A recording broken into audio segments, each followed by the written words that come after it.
Greetings. Let's create a dashboard which uses some of the functions that are built into the compare table. So I'm logged into CRM Analytics, which is part of Salesforce, and then I am inside my DTC sales app. So once I'm in the app, I'm gonna go ahead and create a new dashboard using a blank template. Let me drag a chart.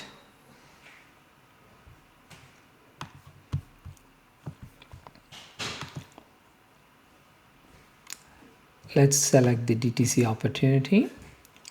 Within this, I want to measure the sum of amount and organize it by two variables or two dimensions. So first one is the product family, second one is the product name. Okay, so this is product family, and then each of the product family members has multiple products in it. All right, so you see here, for example, digital media has books, certifications, and courses, whereas phones have light tablet 2, and so forth. Okay, so this is our base data set along with the manipulation, and let's go to compare table mode now. So I'm in table mode, and then I select compare table. Once I'm here, it takes a second to load. What you have is two levels of dimensions, your product family, and then each product family has a product in it.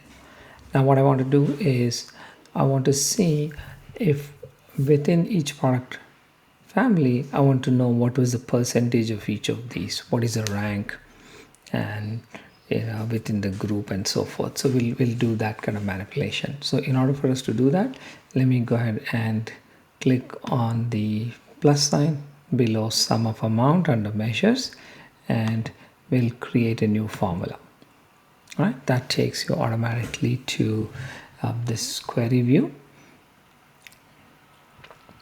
Here there are a whole series of functions we'll explore. A lot of these are mathematical and text-based and date functions, but we are interested in the windowing functions. That's what we'll focus on today. Right? So first what I want to do is I want to get a percentage within a group, and the group here is defined by a product family. So I'll select percentage of group, and yes, I want to reset the percentage at the end of each group. Okay, so now if I click on apply, you'll see that the count of rows, which is just a placeholder, gets replaced by the percentages within a group. Okay, now if you see here, books are 83 million, certificates 39 million, courses 19 million, and there are approximately 60, 30, and 10. Okay, so I can also change the column header to something that's easier to understand. So I'll say percentage in group. Let me go ahead and apply that. So this is my first windowing function where you're looking at more than one row. That's what we're doing here. Okay, now you don't have to go back. You can click on the plus sign here, and this time what we'll do is we'll get rank inside a group again. So do the same thing. By default it shows you count of rows, but you can get a rank within a group, and again you want to reset it in each group. And the reason it's sorted descending is you want the one with the highest quantity, highest sum of amount, to be ranked 1. Okay, now there are various types of rankings. You can explore that. I'll link you to the documentation. Okay, so here this is rank in group.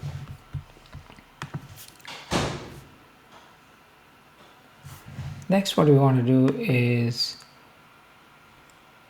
we want to see what is the change from previous. Now for that, let's use a different example, and we can also do running total. So for these two, I'll create a different data set. So first, let me go ahead and click on close and done. Okay, so this is one data set. And let me switch it from a chart mode to a table mode by double clicking here and making sure I select table mode and compare table. Then click on update. All right, so I'm gonna reduce the width here. Okay, let's drag the table one more time, and this time what I want to do is I want to get the sum of amounts but by calendar month based on the close date. So I'm gonna go select my measure as sum of amount, and my bars are my calendar months based on the close dates. Okay, now as there is data from multiple years, 20, 21, 22, let's filter it for 21 just so we can see this more clearly. So I'm going to select custom, and I'll set the start and end dates to be 1st of January 2021 all the way to 31st of December 2021. So you get a whole year that way. All right, so these are the 12 months, and what we want to do is let's go into the compare mode. Okay, now what I want to do is I want to see what is the change month over month.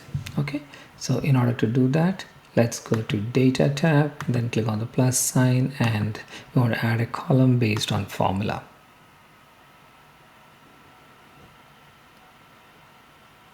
Once it loads, you have the option to select the function. So this time what I want to do is I want to compare the change from previous. Okay, and the change could be written in terms of percentages or unit change. I'm going to apply percentage. So you'll see that when I go from 49 million to 55 million, I'm probably increasing by about 12%. That's what you'll see here. Okay, let's say percentage change. Let's click on apply.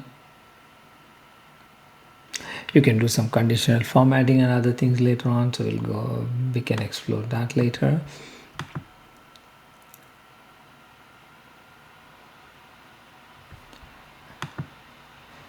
I can also do a running total. So if you want to know what was the total in January, and then in February what was the cumulative, so you get your cumulative total here.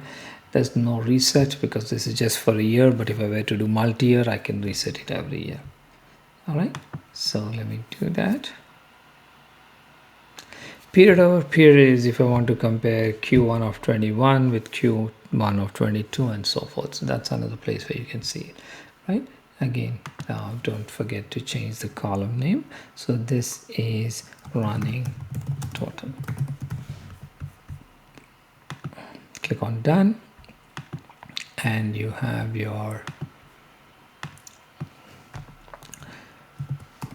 window functions. Okay, so here the window was a calendar month or a year, and here the window is your product family, which is acting as a group. Okay, let me save this. DTC app, click on save. All right, so I hope you found it helpful. I'll see you in the next video. Bye.